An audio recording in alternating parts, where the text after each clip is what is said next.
देखिए महाराज जी, भगवान नाम की ऐसी महिमा है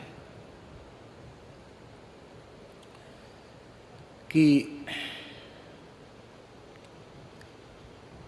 अहो बत स्वपचोतो गरीयान यज्ञ हुआग्रे वर्तते नाम तुभ्यम ते पुस्तपस्ते जुहु सस्नुरार्या ब्रह्मानुचुर नाम गृणंती ये थे। भले ही उस व्यक्ति का जन्म चांडाल कुल में ही क्यों न हुआ हो, यदि वह भगवान का शरणागत समर्पित भक्त है, उसकी जिह्वा के अग्रभाग पर भगवान नाम का नर्तन होता रहता है। श्री राम कृष्ण मुकुंद नारायण आदि पवित्र नाम जिह्वा पर नृत्य करते रहते हैं। उस स्वपचाधम का भी संपूर्ण साधन संपन्न हो गया। तेपुह तपः, उन्होंने संपूर्ण तपस्या कर ली। जुहुबुहु, समस्त यज्ञ सविधि संपादित कर लिए। सस्नुहु, संपूर्ण तीर्थों में स्नान कर लिया। ब्रह्मान ऊचुहु, समस्त वेदों का सस्वर पारायण कर लिया। किन्होंने? नाम गृणंती थे, जो आपके नामों का संकीर्तन करते हैं। अब यहाँ महाराज जी विचार की बात यह है कि तप का अधिकार भी सबको नहीं है शास्त्र की व्यवस्था के अनुसार। यज्ञाधिकार भी सबको नहीं है।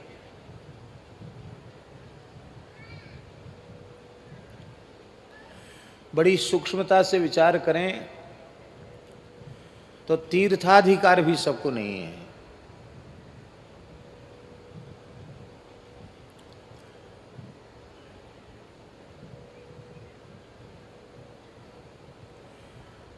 वेद पाठ का भी अधिकार सबको नहीं। वर्तमान में तो अधिकार अनधिकार की बातें ही खत्म हो गई, शास्त्रीय मर्यादा और व्यवस्था के अनुसार। लेकिन आश्चर्य की बात है, जिनको अधिकार ही नहीं था इन कर्मों का, बिना अधिकार के केवल नाम का आश्रय लेने से उनके संपूर्ण कर्म अनधिकारी होते हुए भी, कितनी ऊंची बात है। कोई तपस्या बाकी नहीं है, कोई यज्ञ बाकी नहीं है, कोई तीर्थ बाकी नहीं है, वेद पारायण भी बाकी नहीं, सब कुछ हो गया। केवल नाम का संकीर्तन कर लिया, नाम का आश्रय ले लिया। अब प्रश्न है, हमारे मन में ये बात आज जब पथमेड़ा गोधाम से श्रावणी कर्म करके आ रहे थे तो राम राम करते हुए मन में यही चिंतन चल रहा था।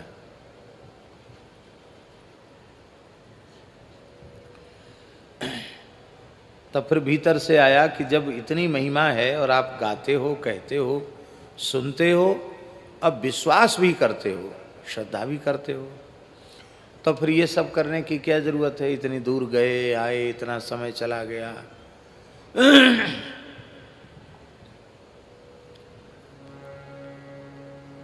तो इसका उत्तर भीतर से आया कि भगवान नाम की महिमा तो जितनी कही गई उससे भी अनंत गुणित है, किंतु वैदिक जो धर्म है, वैदिक सदाचार है, उसको यदि नहीं किया जाएगा तो धीरे धीरे संस्कार तो लुप्त हो ही रहे हैं, फिर संस्कार कहाँ रह जाएंगे। इसलिए कोई इस कोटि का महापुरुष हो जिसे लगता हो कि अब भीतर से इन सब की बहुत ज़्यादा आवश्यकता नहीं रह गई, निरंतर भगवत चिंतन ही पर्याप्त है। लेकिन इस अवस्था पर पहुंचने के बाद भी यदि शिखा सूत्रधारी है तो उसे संध्योपासन भी करना चाहिए। उसे समस्त वैदिक धर्मों का जहाँ तक हो सके अत्यंत श्रद्धापूर्वक उसका निर्वहन भी करना चाहिए। नहीं करेगा तो फिर लोक संग्रह के लिए भी नहीं करेगा तो उससे दूसरे लोगों पर क्या प्रभाव पड़ेगा। आपको पता है ऋषि पंचमी व्रत सर्वथा विलुप्त हो चुका था, कुछ माताओं में सुरक्षित था। पूज्यपाद स्वामी करपात्री जी ने ऋषि पंचमी व्रत को शास्त्रीय विधि से अनुष्ठान करना आरंभ किया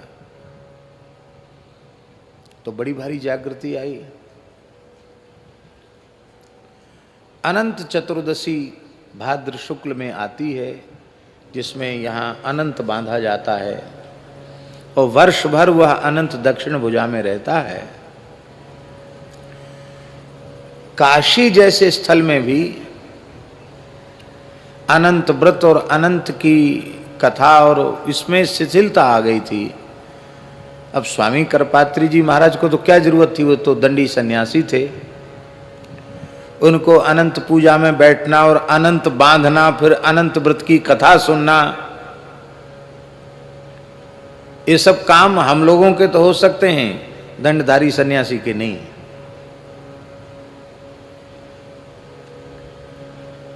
लेकिन पूज्यपाद स्वामी श्री करपात्री जी महाराज ने अनंत चतुर्दशी जैसा महान व्रत लोग भूलते चले जा रहे हैं, उसकी प्रतिष्ठा के लिए विद्यालयों में बड़े पैमाने पर अनंत चतुर्दशी उत्सव, अनंत चतुर्दशी व्रत, अनंत की कथा सुनना, ये सब आरंभ किया तो आज बड़े पैमाने पर अनंत चतुर्दशी का व्रत हो रहा है। हम उपाकर्म नहीं करेंगे, हम श्रावणी कर्म नहीं करेंगे, हम संध्योपासन नहीं करेंगे, हम यज्ञ नहीं करेंगे, हम दान नहीं करेंगे, ठीक है नाम से ही सब कुछ हो जाएगा। लेकिन सनातन धर्म के ये जो विशिष्ट अंग हैं उनको यदि हम आदर नहीं देंगे तो राष्ट्र में, समाज में उन पवित्र आचार रूप वैदिक धर्मों की प्रतिष्ठा लोगों में कैसे होगी। भगवान को क्या आवश्यक है, भगवान अवतार लेते हैं, भगवान को तो क्या जरूरत है। भगवान संध्योपासन करते हैं, सूर्यार्घ भी देते हैं। सूर्य कौन है? चंद्रमा मनसो जातश्चक्षो सूर्यो अजात। भगवान की आंख ही तो है सूर्य, भगवान के नेत्र हैं सूर्य, अंग हैं। सूर्य अंग हैं, अब भगवान अंगी हैं। भगवान को सूर्य की उपासना की क्या जरूरत? सूर्योपस्थान सूर्यार्घ भगवान क्यों देते हैं? उनको गायत्री जप की क्या आवश्यकता? लेकिन आहा धन्य है, भगवान कहते हैं अपनी वाणी से, ब्रह्मन् धर्मस्य वक्ताहं कर्ता तदनुमोदिता तत्शिक्षयन् लोकमिमास्थिता पुत्रमाखिद।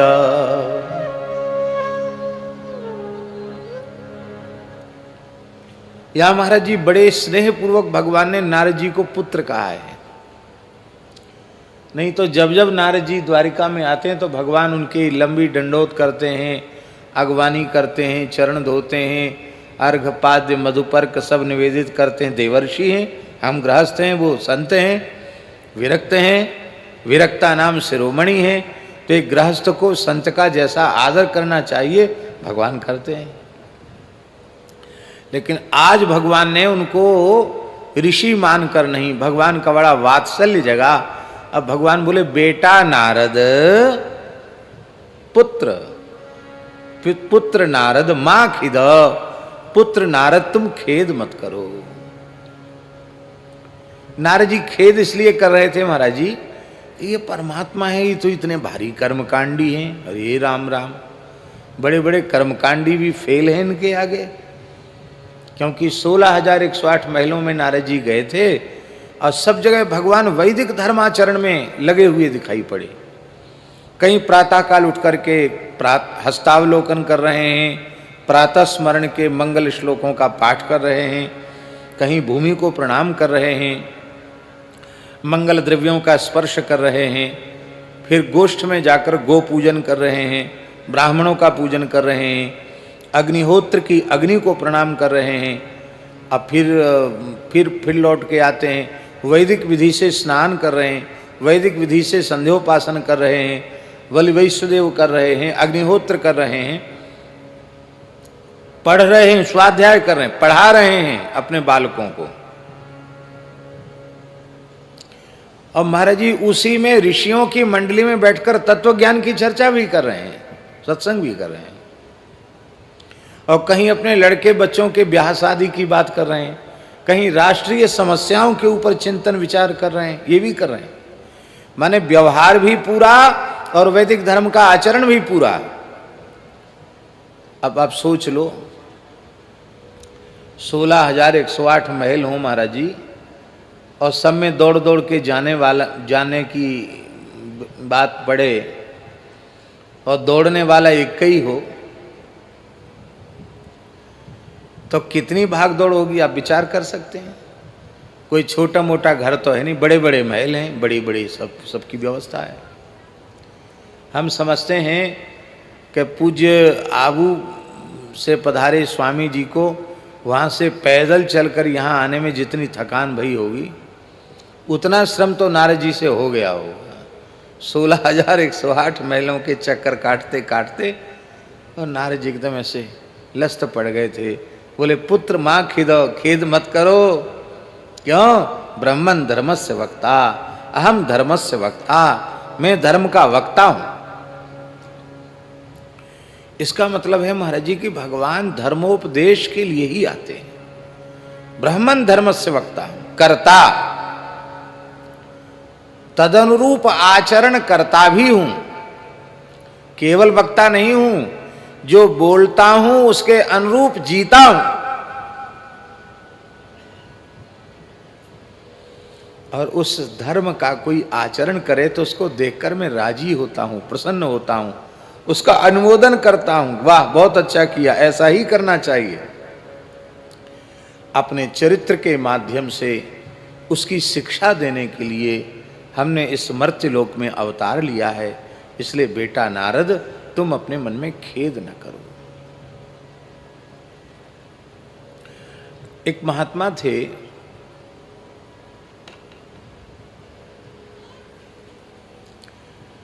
परम पूज्य ब्रह्मचारी श्री रामधारी जी महाराज।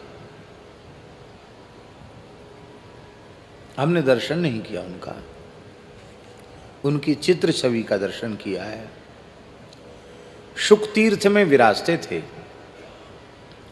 वर्तमान में जो हनुमत धाम वाले ब्रह्मचारी जी हैं, परम पूज्य श्री केशवानंद सरस्वती जी, उनके पूज्य गुरुदेव। बाद में संन्यास उन्होंने जगत गुरु शंकराचार्य जी से लिया। बड़े अद्भुत महापुरुष थे रामधारी जी महाराज। गुफा थी उनकी, 20-20 घंटे एक आसन से बैठते थे महाराज जी। 20 घंटे सिद्धासन में बैठना, 20 घंटे पद्मासन में बैठना, यदि गोमुखासन में बैठ गए तो 20 घंटे गोमुखासन में बैठना। अब वज्रासन में बैठ गए तो 20 घंटे वज्रासन में। जिस आसन में बैठ गए फिर उसको बदलते नहीं थे। आसन जय था उनको, प्राण जय था। लंबे समय तक केवल गोघृत और शहद, उसी का शास्त्रीय विधि से सेवन करके उनका जीवन चला। कुछ भी नहीं लेते थे, केवल घृत, वो भी अल्प मात्रा में, और घृत और शहद बराबर नहीं लिए जाते, तो उस पद्धति से उसके अनुपात के अनुसार थोड़ा शहद लेते।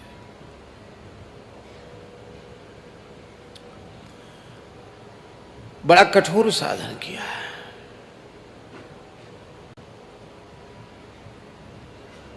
योगी थे वो, योगाभ्यास परायण थे। अब वृद्धावस्था तो सब पे ही आती है, चाहे योगी हो चाहे कोई, योगियों पर थोड़ा विलंब से आती है। वृद्धावस्था आई, थोड़ा सा शरीर उनका अस्वस्थ हुआ। डॉक्टरों ने कहा कि इनको चिकित्सालय में भर्ती कराने की आवश्यकता है। अब महाराज जी उनका शौचाचार, उनकी मर्यादाएं बहुत, ब्रह्मचारी जी की। डॉक्टर बड़े श्रद्धालु थे। एक कक्ष को पूरे को गोबर गोमूत्र से छिड़काव किया गया, जल से धुलाया, गंगा जल का छिड़काव किया, नया तखत, नई चौकी, नया कंबल, क्यों फोम वोम पर नहीं बैठते थे, उस पर सारी व्यवस्था उनके आचार विचार के अनुरूप व्यवस्था की गई। पर शरीर इस स्थिति में था कि उनको वो शौच भी अपने आप नहीं जा सकते थे, उनको सहारे की जरूरत पड़ती थी। हाथ में भी कुछ पीड़ा थी, ठीक से शुद्धि भी नहीं कर सकते थे। तो उनके जो शिष्य थे, अभी जो ब्रह्मचारी जी, यही ब्रह्मचारी जी की व्यवस्था थी, तो वो सब शुद्धि करते थे उनकी। तो शुद्धि करते, और शुद्धि के बाद, शौच के बाद जो शुद्धि की जाती है, और इसके बाद महाराज जी वो मिट्टी मंगाते, तो इस हाथ में इतने बार, फिर इसको धोना, फिर इस हाथ में इतनी बार, फिर दोनों हाथों की इतनी बार, फिर पैर तक हाथ में, तो पैर में मिट्टी लगाओ।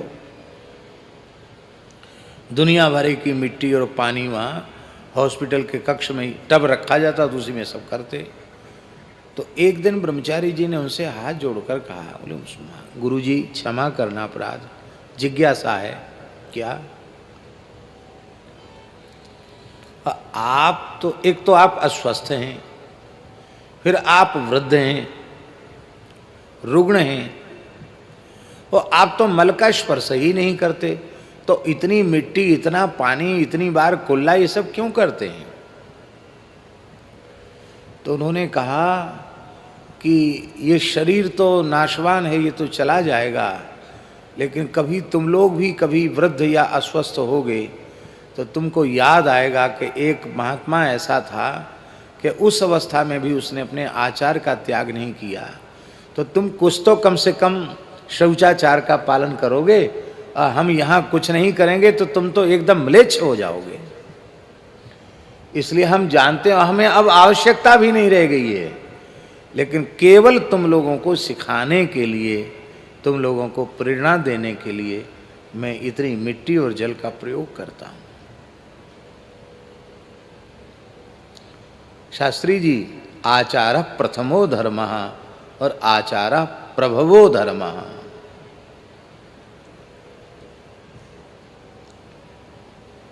आपको सांग वेद का ज्ञान है, बहुत अच्छे पंडित हैं आप, विद्वान हैं, वक्ता हैं, पोथी पत्रा भी लिख सकते हैं आप, तमाम पुस्तकें लिख सकते हैं, सब कुछ आपके पास है। पर यदि आप स्वयं आचारहीन हैं तो आचारहीनम न पुनन्ति वेदाः, आचारहीन व्यक्ति को वेद भी पवित्र नहीं कर सकते हैं। कहते रे राम राम, वेद की ऋचाएं साक्षात भगवान का रूप है, पवित्र नहीं कर पाएंगे। बोले देखो, छंदांशेन मृत्यु काले त्यजंती, मृत्यु के क्षण में वेद की ऋचाएं उस व्यक्ति का त्याग कर देती हैं जो आचारहीन है। कैसे?